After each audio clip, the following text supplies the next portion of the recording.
l'origine de la sexualité, d'une orientation sexuelle, est introuvable. Et le fait que ce soit introuvable, ça crée un état de panique. Et passer d'une répression de l'homosexualité à une répression de l'homophobie. Mais en fait, c'est à la fois grossier, hein. Ça permet de voir que la centralité là-dedans, c'est la notion de répression, et que ce qui ne quitte jamais cette société-là, c'est ce besoin de répression. On est à tout moment expulsable de l'humanité. Et cette exploration-là qui m'a intrigué vraiment dans ce livre, qui m'a permis, je pense, d'imager ce que je veux dire par... Il y a un lien entre l'homophobe et l'homosexuel, quoi. Qui a un rapport compliqué, ambigu à l'humanité. Bonjour Michael Tempête. Bonjour. Je suis ravi de vous recevoir aujourd'hui. Alors je vous reçois dans un lieu, dans un jardin, dans un parc parisien. J'aime bien faire ça quand le temps s'y prête et puis voilà, comme nous sommes dans le podcast Le Jardin, je trouve que c'est toujours sympathique de faire ces rencontres en extérieur. Et alors d'autant plus qu'on parlait de lieux de drague homosexuels et que voilà, là où nous nous trouvons, ce fut un lieu de drague homosexuel. Absolument. Alors pourquoi nous parlions de ce sujet c'est parce que vous venez de publier, donc le livre vient tout juste de sortir aux éditions Divergence avec un S, un essai, alors j'ai presque envie de dire un manifeste, vous allez me dire si je me trompe, on va dire un essai, qui s'appelle La Gay Panique et dont le sous-titre est Une histoire politique de l'homophobie. Alors ma première question, avant l'épineuse question de l'essai ou du manifeste, c'est tout simplement... Moi j'ai bien aimé le titre, La Gay Panique, il m'a interpellé. Et notamment parce que c'est la gay panique et pas panique gay, c'est gay G-A-I-E. Donc je me suis dit, est-ce que c'est pas une panique que vous appelleriez de vos voeux, une sorte de panique joyeuse finalement? Absolument, il y a beaucoup de ça. En fait, le point de départ, c'est une référence à un terme plutôt états-unien, en fait, qui était un mode de défense juridique pour des personnes accusées d'agression anti-homosexuelle. Ils peuvent utiliser cette notion qui s'appelle la Gay Panic Defense, qui vient en fait justifier l'état d'irrationalité dans lequel ils ont été plongés face à une séduction homosexuelle auquel ils n'auraient pas consenti et qui les aurait déstabilisés. C'est assez proche finalement de la façon dont on pourrait traiter les crimes passionnels, donc c'est-à-dire comment est-ce que la justification du crime passionnel viendrait atténuer la responsabilité de l'agresseur. Et voilà, ça a été utilisé, et c'est encore utilisé dans certains États des États-Unis, mais ça n'existe pas en France. Donc voilà, ça a failli, mais c'était pas quelque chose qui a été réellement utilisé. Il n'y a pas eu de cas de jurisprudence en tout cas, mais ce qui est intéressant là-dedans, c'est l'état qui était décrit.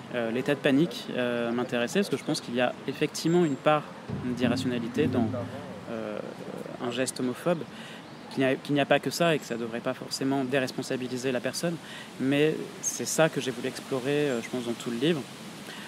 La francisation du terme, gay panique, donc G-A-I-E, c'était une manière de ne pas rester bloqué dans la notion juridique américaine. Donc, le sujet que je traite est français, se passe en France, et c'était une manière de retourner un peu la teneur anxiogène du terme pour la positiver en quelque sorte.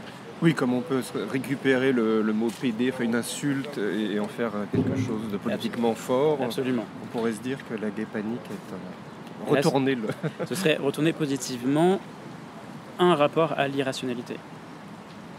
Et pourquoi je disais que vous l'appelez peut-être de vos voeux, c'est parce qu'effectivement, un de vos objectifs, si j'ai bien compris, c'est de repolitiser un peu tout ça, repolitiser le débat, si j'ose dire, et dans un sens radical, enfin dans un sens de dissident, dans un sens qu'aujourd'hui, peut-être même si on a fait des progrès dans l'acceptation de l'homosexualité, des progrès juridiques aussi, voilà, le Pacs, etc., le mariage, on a perdu peut-être au passage une forme de radicalité politique. Je pense effectivement, on a perdu une forme de radicalité. En fait, c'est même plutôt une forme de rapport peut-être un peu plus authentique au désir.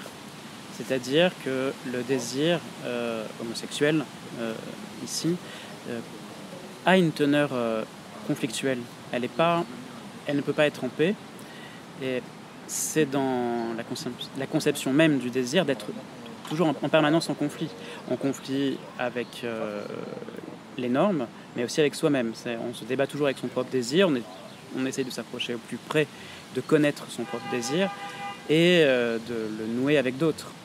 Et c'est cette situation un peu conflictuelle qui, moi, m'intéressait de retrouver et que je pense qu'on avait perdu au fil des décennies de militantisme qui sont passés d'un militantisme plus anarchique dans les années 70-80 à un militantisme plus institutionnel et associatif qu'on connaît aujourd'hui. Et ce passage entre les deux formes de militantisme a homogénéisé la vision qu'on peut avoir de la sexualité, de l'orientation sexuelle et du désir de manière générale. Pas seulement d'ailleurs le désir homosexuel, mais le désir hétérosexuel aussi. Quand je parle du caractère anarchique du désir, il devrait aussi être compris dans l'hétérosexualité, mais que le problème fondamental qu'il y avait au départ, c'est cette séparation justement entre les deux formes de sexualité qui nous fait entrer tous dans la modernité. C'est aussi ça cette critique-là que je rappelle à nous aujourd'hui, qui me semble assez important, quoi. Oui, parce que la première partie du livre, effectivement, vous nous faites un rappel historique, c'est toujours intéressant, que c'est sur déjà la notion d'homosexualité, puisque c'est pas, ça coule pas de source, et ça vient pas de soi, elle n'est pas née comme ça. Par hasard, un beau jour. Enfin, on peut retracer, il y a une histoire du concept d'homosexualité. Est-ce que vous pouvez nous expliquer Déjà, c'est un concept, et donc ça a une histoire, donc ça a un moment de création, d'invention. Donc là, c'est toute l'histoire de la sexualité écrite par Michel Foucault, qui est rappelé, mais aussi la façon dont Guillaume Kenghem, donc un philosophe contemporain de Foucault, Deleuze, Guattari, philosophe homosexuel et militant du phare, donc du Front homosexuel d'action révolutionnaire dans les années 70, a aussi repris à son compte. Il y a un personnage homosexuel qui est inventé à la fin du 19e, et ça m'intéressait de revenir à cette notion-là, parce qu'en fait c'était le début, je pense on peut dire, de la manière dont l'homosexualité allait être aussi réprimée. C'est-à-dire que l'invention du terme allait de pair avec sa répression. Et donc le fait qu'on utilise encore le mot d'homosexualité aujourd'hui et qu'il a été institutionnalisé dans le discours, dans le langage courant, langage médiatique, langage populaire, langage scientifique, académique, et le fait qu'il n'est plus interrogé, ou en tout cas, la pensée queer a cherché à réinterroger, à déstabiliser cette notion-là, pulvérisant justement cette homogénéité qu'elle cherchait à construire. Je voulais vraiment revenir là, parce qu'il y a quand même l'enjeu définitionnel qu'il y a eu à la fin du 19e siècle et qui s'est développé et accentué au fil du siècle suivant, montre quelque chose, peut-être un malaise sociétal avec cette origine de la sexualité, ce besoin de trouver une origine à la sexualité, de la stabiliser, de lui donner des contours, une définition claire. Ça vient masquer une sorte de peur, justement, de ne pas savoir d'où ça vient, d'où vient ce désir et où est-ce qu'il m'amène. Donc c'est un terme pratique, il faut quand même reconnaître ça.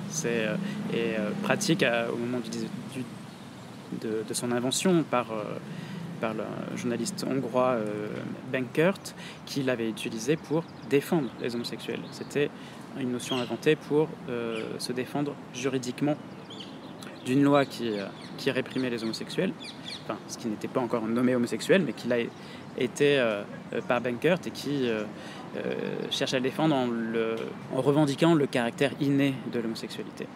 Et donc là va naître quand même tout un débat qui va agiter la fin du 19e et tout le 20e siècle, savoir est-ce que l'homosexualité est innée ou acquise. C'est un débat qui existe toujours aujourd'hui, non ? Et c'est ça qui est intéressant, et c'est pour ça que je le réactive, c'est que ce débat est infini, il est encore actuel. Et il est impossible, et ça montre bien que l'origine de la sexualité, d'une orientation sexuelle, est introuvable. Et le fait que ce soit introuvable, ça crée un état de panique. Ce besoin-là de définition va venir en fait rassurer. Si on peut donner une définition de l'homosexualité, peu importe le contenu, mais il s'agira toujours de trouver une définition, de mettre des limites, on va pouvoir la gérer. On va pouvoir la gérer, la contrôler.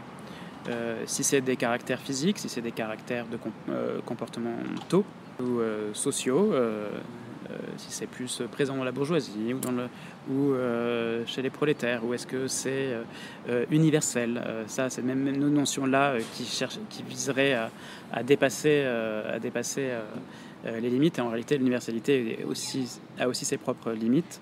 Et il y a tous ces enjeux-là et que moi, j'essaie de réactiver dans cette première partie du livre, effectivement. Et en fait, peut-être que je voudrais rejoindre la question un peu au début que vous posiez sur est-ce que c'est un livre historique, un manifeste, une analyse, un essai. Le livre est construit en deux parties. Donc il y a cette première partie historique qui rappelle les fondements instables de l'homosexualité. On est dans un essai. C'est ça. Et la deuxième partie, elle est plus expérimentale parce qu'elle vient essayer de réactualiser politiquement des vues politiques sur la notion d'homophobie ensuite qui apparaît dans les années 80. Donc on peut dire que les deux se croisent, le caractère de l'essai et du manifeste dans le livre, même si, à vrai dire, j'ai toujours cherché à amoindrir le caractère manifeste de l'écriture. Ça aurait pu aller beaucoup plus loin, mais j'ai voulu plutôt chercher à pulvériser ce qu'on entendait de manière trop rassurée et rassurante par homophobie. Et c'est le fait que le terme ne soit plus questionné aujourd'hui, comme s'il allait de soi, qui a provoqué le geste d'écriture de ce livre.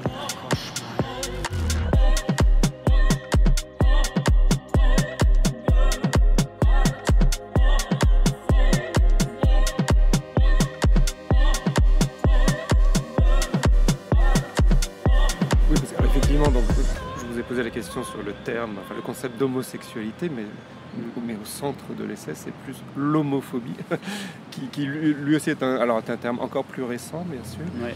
Et c'est vrai que j'avais jamais fait attention à la construction même. Alors pour tous nos amis qui parlent couramment grec, qui s'intéressent aux racines des mots, c'est vrai que homo et phobie, ça voudrait plutôt dire une peur irrationnelle du même, c'est ça, et pas du tout de l'homosexualité. Il y a le mot sexe et il n'y a plus de désir quoi, dans l'homophobie, c'est ça. Ouais. Donc est-ce que d'où il vient ce terme? C'est un terme inventé par un psychologue américain, Weinberg, qui dans les années fin 70, début 80, ce qui est intéressant qui sera à noter, c'est que l'invention du terme homophobie est assez similaire à celui d'homosexualité, puisqu'il naît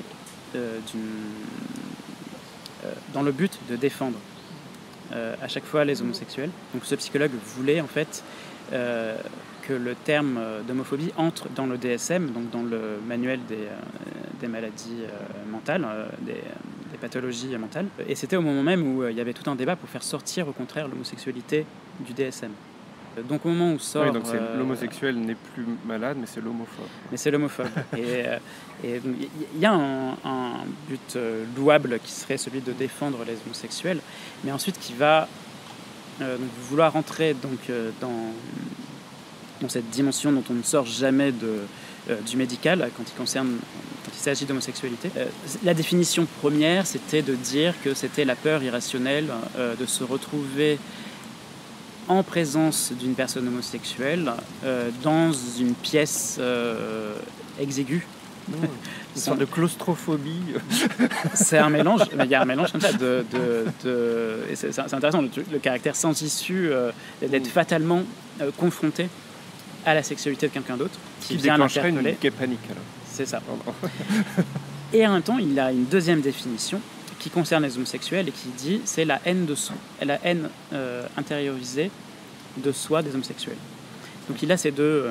il a une forme de honte peut-être. C'est ça. L'intériorisation de la répression de l'homosexualité. Ce terme est à la fois intéressant et en même temps il naît à un moment il prend pas. En tout cas, le fait que ça rentre dans le DSM, ça n'a aucune effectivité. Ce ne sera pas le cas. Par contre, il trouvera beaucoup plus de popularité dans la presse homosexuelle américaine, états-unienne de l'époque, donc dans deux revues qui s'appellent Screw et Gay, il connaissait des membres du comité de rédaction de ces deux revues. Il dit, mais utiliser ce terme, en fait, ça permet de décrire cette répression que les homosexuels, que vous subissez, parce que lui était hétérosexuel, hein, je précise, le psychologue. Donc, il va utiliser ce terme-là, et donc petit à petit, il va trouver comme ça une sorte d'usage dans le monde militant et culturel américain, et encore plus pendant la période de lutte contre le VIH et du sida dans les années 80 et 90. Puisqu'avec avec l'épidémie va naître une sorte de nouvelle vague d'homophobie qui va s'ancrer dans des dimensions extrêmement profondes dans les sociétés occidentales. Le moment de grande popularité du terme va arriver à ce moment-là. Mais naît toujours quelque chose de problématique pour moi sur cette définition. C'est qu'en fait, l'accusation d'homophobie va être portée sur des sujets pour lesquels je trouvais que c'était un peu trop facile, qu'il y a les homophobes comme il y a les homosexuels. On rejoint à chaque fois cette consécration de sujets à identifier et dans lesquels qu'on peut extérioriser. Or, moi, ce que je voulais analyser, c'était comment est-ce que c'était les structures profondes de l'homophobie dans les sociétés, et ici dans la société française. Donc il ne s'agit pas seulement d'individualiser les cas d'homophobie, mais de voir comment elles sont immanentes et transversales dans la société française. Parce que le problème de la psychologisation du terme, c'est que ça vient très souvent individualiser les cas, et pas seulement la psychologisation d'ailleurs, mais aussi la judiciarisation de l'homophobie. Ça individualise, on ne fait jamais le procès d'un contexte sociétal qui permet cette violence-là. Donc on pourrait essayer de se dire, tiens, ce serait l'occasion de comprendre pourquoi il y a eu cette violence-là et qu'est-ce qui lui permet de se déclencher. On vient toujours directement accuser la personne, lui faire son procès, l'expulser de la société, c'est-à-dire la mettre en prison, et on évacue le problème. C'est là où je pense qu'on peut percevoir la question d'une sorte de vue radicale sur le terme, c'est que le but va être de déstabiliser le surinvestissement que l'on met sur l'aspect judiciaire du traitement de l'homophobie aujourd'hui. Ce que moi j'appelle la contraction sécuritaire. C'est une sorte de tournant sécuritaire dans lequel on va se dire que la réponse à l'homophobie, ça va être la sécurité, la sécurisation.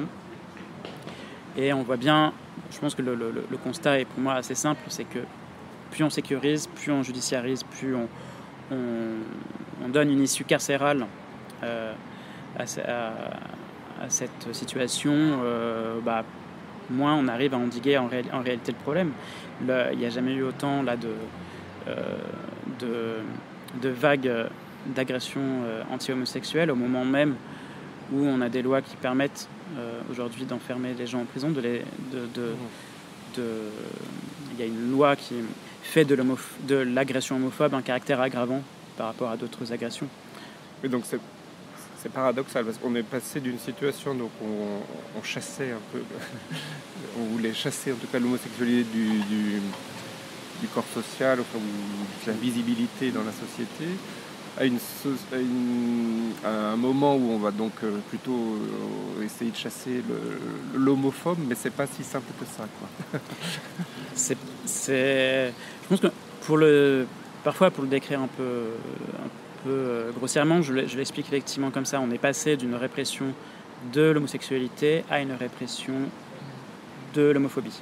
Mais en fait, c'est à la fois grossier, en même temps, ça permet de voir que la centralité là-dedans, c'est la notion de répression, et que ce qui ne quitte jamais cette société-là, c'est ce besoin de répression. Et ça interpelle quand même. C'est-à-dire que pourquoi est-ce qu'on passe toujours par cet endroit-là, par ce besoin de punir, par ce besoin d'expulser de quoi? Alors de la société, de l'humanité, il faut définir après le territoire de l'expulsion. Il y a toujours ce besoin-là et je me dis il ne faudrait pas que nous, en tant qu'homosexuels, on valide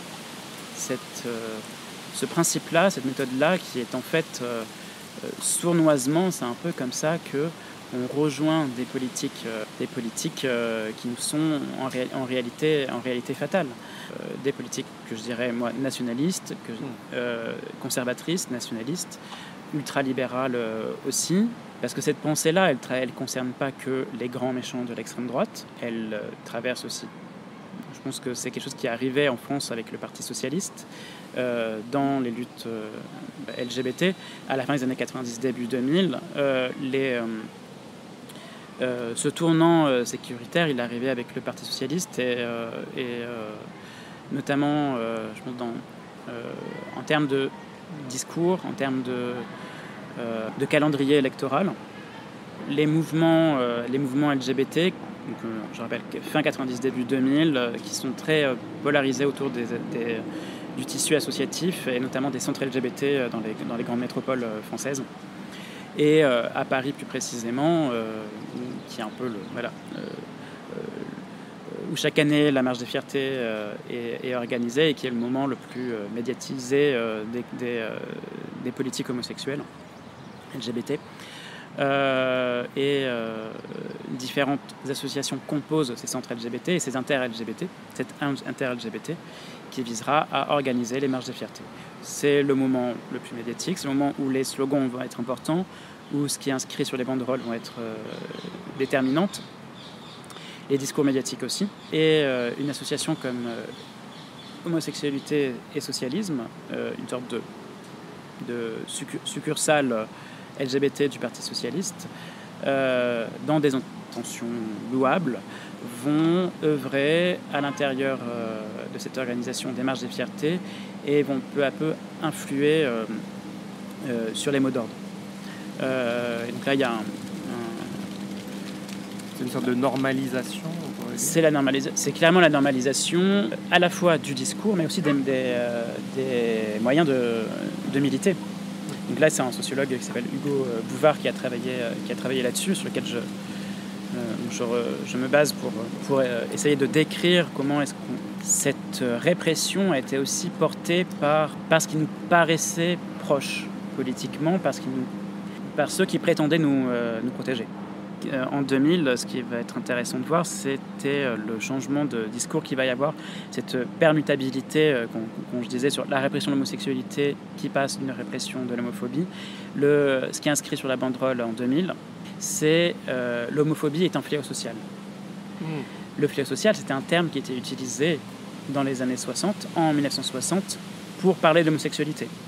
C'était un terme passé au Parlement par un député gaulliste qui s'appelle Paul Mirguet, donc ça j'en parle dans la première partie du livre, qui décrit l'homosexualité comme un fléau social. Ça permettait, en fait, c'était une sorte de... Ce qui rentrait dans la catégorie de fléau social, c'était ce qui permettait au gouvernement de légiférer directement sans passer par le Parlement, par l'Assemblée nationale. Une sorte de 49.3 en fait, d'agir directement. Et donc par exemple, faire entrer l'homosexualité comme un fléau social en 1960, ça permettait de créer des lois à son encontre directement, et ça donnait lieu quelques mois après, en novembre 60, de faire de l'homosexualité un facteur aggravant en cas d'outrage public à la pudeur. Donc ce qui crée une discrimination entre homosexualité et hétérosexualité. En cas d'attentat à la pudeur, la peine est doublée si c'est de l'homosexualité. En France, donc toujours en France, en 2000, le fait d'inverser comme ça et de dire que ce n'est pas l'homosexualité, c'est l'homophobie qui est un fléau social, on voit bien la rhétorique qui est derrière, qui est de dire c'est pas nous le problème, c'est ceux qui nous oppressent, qui nous oppriment qui est le problème.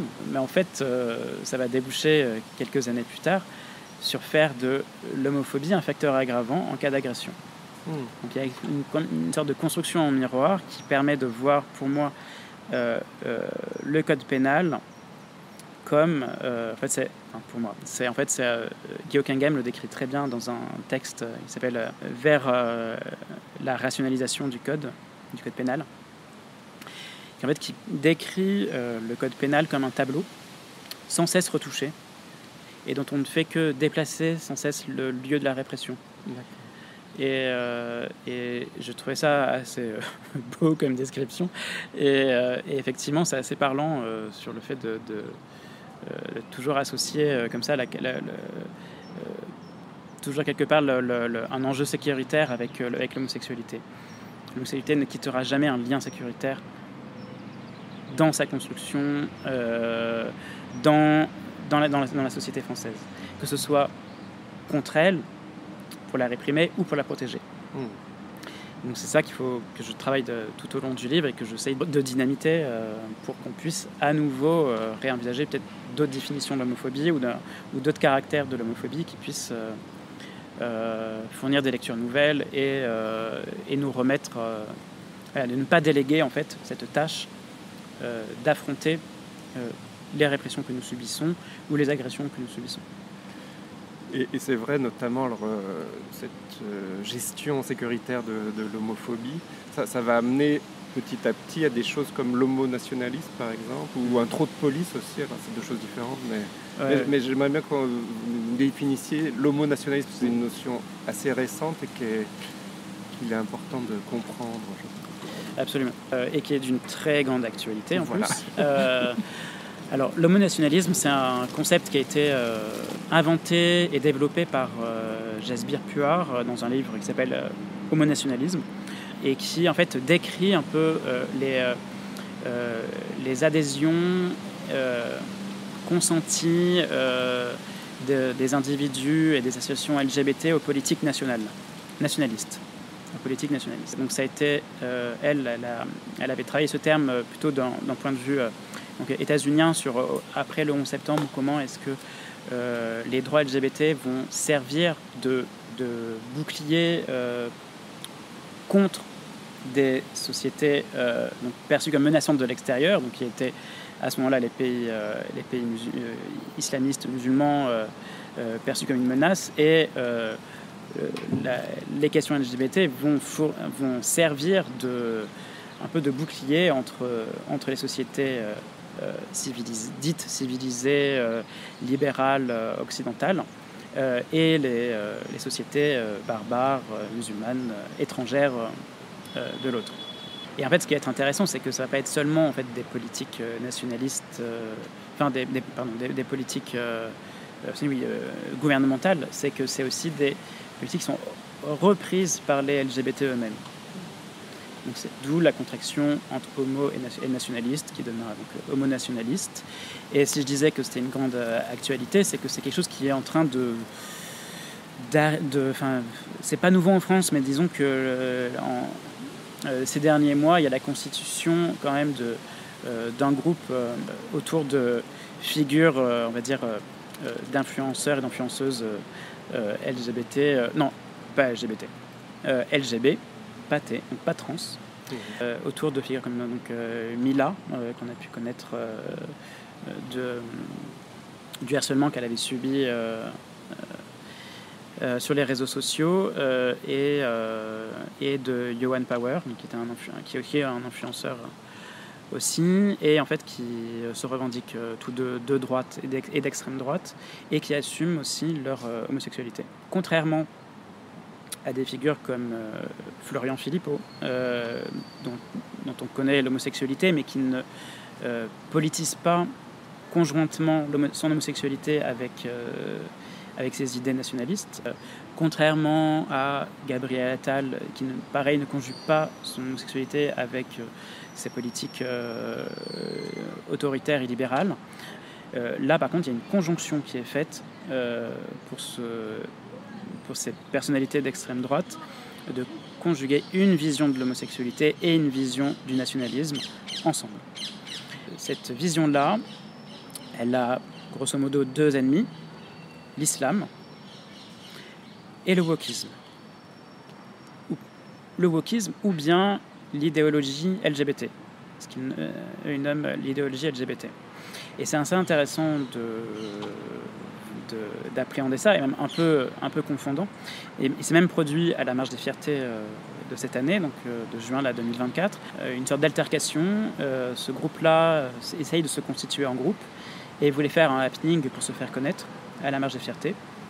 Donc ils avaient commencé à teaser leur action sur les réseaux sociaux, et malheureusement des groupes antifascistes et antifascistes queer étaient présents à cette marche et les ont empêchés de faire leur happening. Donc leur happening consistait à déployer une banderole et d'intégrer la marche sur laquelle était inscrite homosexuels homosexuels de droite contre l'idéologie LGBT, quelque chose comme ça. Et différentes pancartes qui attaquaient donc l'islam, les musulmans, les lectures de drag queen, de contes pour enfants auprès des enfants de drag queen. Johan Power s'est fait connaître en se filmant en train d'interpeller au moment d'une lecture de contes de drag queen, de dire mais c'est un scandale ce que vous faites, vous cherchez en fait il y a le caractère, en fait, ce qui est même intéressant, c'est que leur angoisse par rapport à l'homosexualité, aux drag queens, à ce qu'ils appellent eux l'idéologie LGBT, ça repose très clairement sur ces structures profondes de l'homophobie qui portent sur deux choses. C'est la promiscuité avec les enfants. Oui, ne touchez pas aux enfants. Ne touchez pas aux enfants. La pédophilie. Et l'expression de soi dans l'espace public. C'est-à-dire tout le caractère folle, efféminé, à outrance, comme ça, qui sont perçus comme pour une sorte d'idéologie,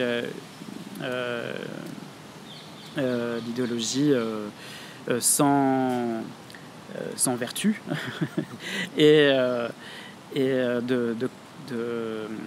je pense aussi de faiblesse. Il y a cette notion de faiblesse de soi, d'affirmation de la faiblesse de soi, ou une sorte de vulnérabilité plutôt. On s'entend bien qu'il n'y a pas d'idéologie LGBT, enfin je sais pas. Mais c'est compliqué parce qu'en fait c'est un peu compliqué. Il y a des idées, il y a des politiques libérales de l'homosexualité, des LGBT, ça, il y en a, mais ce qui est compliqué quand on parle d'idéologie LGBT comme ça, c'est qu'en fait aujourd'hui cette notion-là et celle de l'islam font partie du langage commun, du langage universel qu'essaie de créer les extrêmes droites aujourd'hui pour s'unifier au-delà de leur disparité. C'est-à-dire que les extrêmes droites sont multiples, il y a plusieurs tendances. Poutine, que ce soit oui voilà Trump, Poutine, Le Pen, Philippot, et ces homonationalistes, comme je pense que beaucoup de fascistes ne supporteraient pas du tout d'être assimilés avec des homos d'extrême droite. Mais il y a quand même un travail de créer un langage universel qui implique à la fois des paniques autour de l'islam, des musulmans et de ce qu'eux nomment l'idéologie LGBT ou le wokisme. Et ce qui est intéressant de voir, c'est que ce langage-là ne s'arrête pas aux frontières des extrêmes droites. Il se diffuse un peu partout, on le voit aussi dans les positions centristes ou extrêmes centristes, si on peut utiliser ça pour décrire la politique du gouvernement, des différents gouvernements d'Emmanuel Macron. Et aussi à gauche, on le trouve dans certains discours, parfois du Parti communiste, de Fabien Roussel, qui aime bien, il y a quand même, ou de François Ruffin. Et en fait, c'est quand même assez inquiétant la façon dont les affects sont travaillés politiquement aujourd'hui, et justement le fait de parler d'idéologie LGBT, en fait, c'est aussi une manière de contourner l'accusation d'homophobie. Et parce que ce langage-là, il va aussi dans les tribunaux, il arrive dans les tribunaux. J'ai assisté notamment au procès d'un groupe d'extrême droite qui avait attaqué la Marche des Fiertés en 2022, je crois, à Bordeaux.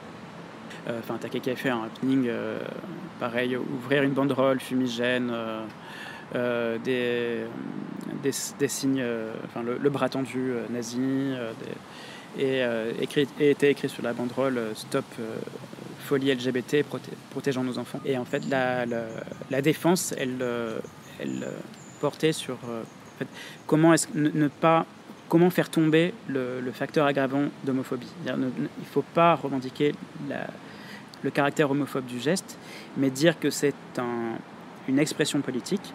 Et donc c'est de dire que c'est une idéologie, aussi de percevoir les LGBT comme une idéologie. Ça permet de d'essayer de passer à côté du caractère homophobe. Si c'est une idéologie, donc si c'est de l'ordre du droit à l'expression, d'une opinion, dans ce cas, ça ne peut pas être juste homophobe, c'est une vue différente sur l'homosexualité. C'est ce que vont dire aussi les homonationalistes. Tous les homosexuels ne se reconnaissent pas dans l'idéologie LGBT. Et donc c'est là où on rentre dans une sorte de confusionnisme généralisé et absolu, qui est très puissant et en même temps que je trouve absolument fascinant à analyser, parce qu'il rappelle à nous justement le caractère irrationnel de l'homophobie et de l'homosexualité. La difficulté à stabiliser des définitions claires et stables sur le désir, à la fois sur le désir homosexuel, mais aussi sur le désir de détruire, d'annihiler certaines populations. Et c'est ça que je pense qu'il faut vraiment arriver à retravailler, parce que juste opposer un rationalisme à un irrationalisme, c'est recréer une forme de binarisme dans le discours qui ne nous permet pas de fournir d'une vraie opposition aujourd'hui aux politiques d'extrême droite qui sont en train de supplanter et les discours et les pensées et qui se sert énormément de la peur justement de cet état irrationnel. Voilà. Et moi, ce que je propose, c'est plutôt que de sécuriser, de dire, de fournir une politique de sécurisation pour conjurer la peur. Je pense au contraire qu'il faut un peu plus habiter cette peur-là et essayer de l'habiter à nouveau et de voir ce qui nous met en lien tous ensemble dans cette peur-là. Et je pense qu'on a parfois beaucoup plus à partager, si on veut bien l'admettre, entre un homophobe et un homosexuel. Il y a des choses il y a des ponts, il y a des passages. Et je ne crois pas que ce soit si différent. Et voilà, ça demande à entrer beaucoup plus en profondeur, évidemment, mais je crois que beaucoup de choses il y a des productions, je pense qu'on est dans un podcast qui parle plus souvent de littérature, et l'un d'eux, moi, qui m'avait assez frappé, c'était le roman de Mohamed M. Bougarsar, De Purs Hommes. Et dont vous donnez des extraits dans l'essai. Absolument. Et lui, il va explorer justement cette dimension de la violence qui unit les hommes entre eux. Donc il va dire cette phrase assez belle: la fraternité est à la fois ce qui porté par l'amour, mais la violence aussi, il y a aussi la fraternité dans la violence. Et que, en ce qui concerne les homosexuels, parce que l'histoire de Purs Hommes raconte la vision par le narrateur d'une vidéo qui circule sur les réseaux sociaux d'un cadavre qui est déterré d'un cimetière musulman parce qu'il est accusé d'être un gourgegen, un homosexuel en langue wolof. Et c'est le point de départ donc, de son roman, et il va explorer, il va être intrigué par cette personne déterrée, par l'histoire de ce cadavre, et ce qu'il va rencontrer, c'est pas seulement l'histoire de cette personne-là, mais comment est-ce qu'il a été expulsé de l'humanité, et qu'on est tous expulsables de cette humanité. Voilà. S'il y a peut-être parfois un universalisme à aller chercher, moi j'irais plus le chercher sur là-dessus, sur le fait qu'on est à tout moment expulsable de l'humanité. Et c'est cette exploration-là qui m'a intrigué vraiment dans ce livre, qui m'a permis, je pense, d'imager dans une autre dimension, donc qui est celle d'un roman, de la littérature, d'imager ce que je veux dire par il y a un lien entre l'homophobe et l'homosexuel, quoi, qui a un rapport compliqué, ambigu à l'humanité. Et c'est pour ça aussi que vous dites que finalement ce désir homosexuel, il est en chacun de nous. On serait 8 milliards à le partager. C'est ça. C'est un peu la conclusion du... Absolument, absolument. Mais l'idée, en fait, c'est simplement le fait de dire que s'il n'y a pas de partage réel entre homosexualité et hétérosexualité, c'est que toutes les sexualités traversent l'ensemble de la société et nous traversent nous. Et simplement, chacun compose avec ça, avec ce qui fait une place ou pas, et on est toujours en train de créer une relation avec le désir homosexuel ou hétérosexuel. Et finalement, en fait, c'est qu'il y a l'homophobie est aussi une relation à l'homosexualité. C'est pas seulement une extériorisation de l'homosexualité, c'est que le fait même d'extérioriser l'homosexualité crée un lien avec l'homosexualité. C'est toujours une manière de la garder à vue quelque part.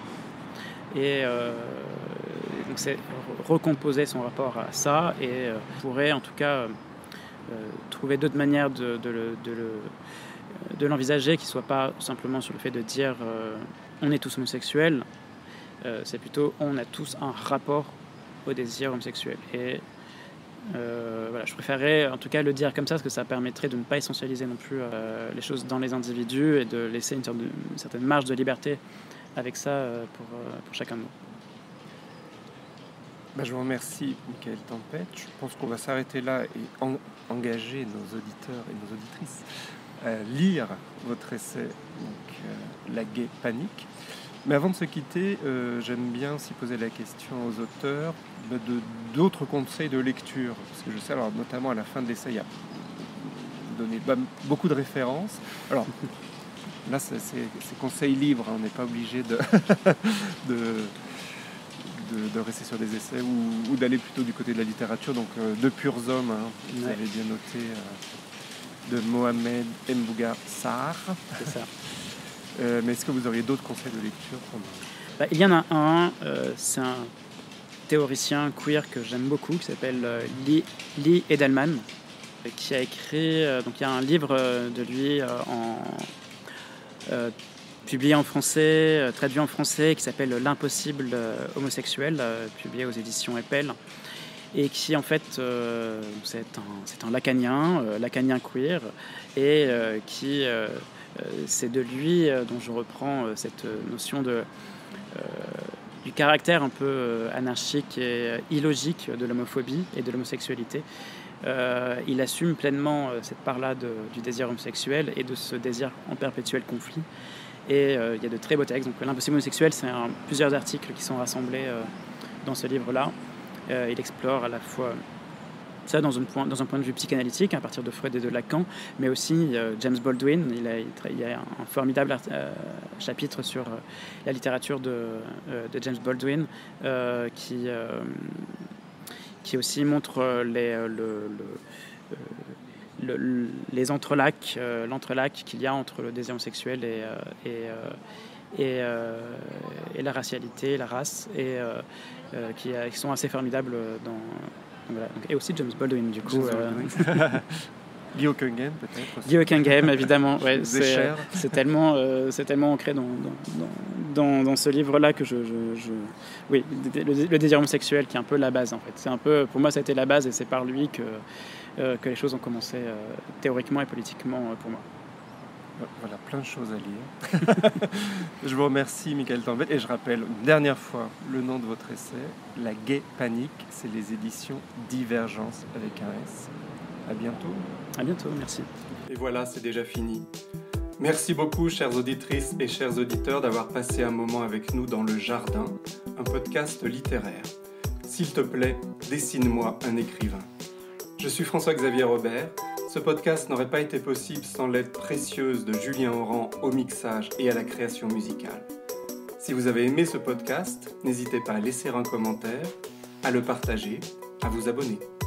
Rendez-vous très bientôt pour un prochain épisode du Jardin.